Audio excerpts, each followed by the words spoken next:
La stratégie, c'est de se dire que le virus, on va vivre avec pendant un certain temps. Je vais dire le moins longtemps possible. Mais on sait que dans les 2 mois qui viennent, on va avoir besoin de masques. Donc notre stratégie, elle s'inscrit sur les 2 mois. Ce n'est pas simplement je donne 1 ou 2 masques tout de suite. Non, on cherche à avoir une stratégie sur les 2 mois qui viennent. Pour les 2 mois qui viennent, on a donc 3 grands principes. Produire des masques. Et là, c'est les associations qu'a rappelé Yves Callier au travers de Le Mans Solidaire qui ont créé des ateliers, 5-6 ateliers de production aujourd'hui. Et il y aura donc une distribution de masques gratuite qui va s'organiser la semaine prochaine. Deuxième point, le CCAS pour les personnes fragiles, les personnes âgées, a d'ores et déjà distribué des masques, mais il va continuer à distribuer des masques. Et ça, c'est très important. Toutes celles qui en demandent, celles qui en ont besoin, on le sait, en particulier pour les personnes âgées, c'est très important.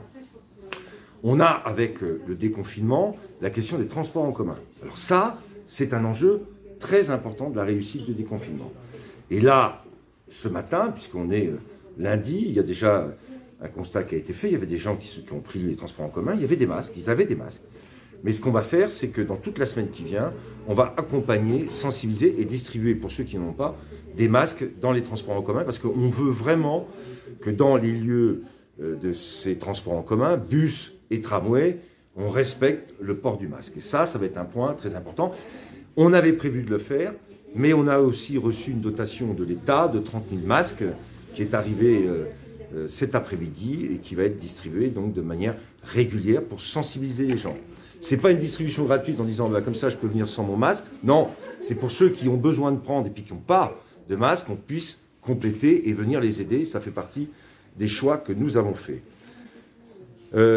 Produire, distribuer, acheter, et je termine sur acheter quand même. On avait engagé avec un certain nombre d'enseignes de la métropole. On leur avait proposé de s'organiser pour qu'ils achètent 41 000 masques.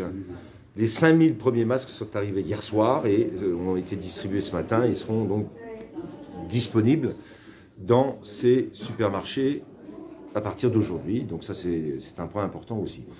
Après, je ne sais pas ce qui se passe chez les buralistes et chez les pharmaciens, mais nous, on s'était organisés. Donc stratégie, on peut acheter des masques, on peut en avoir gratuitement et on va en produire. Voilà.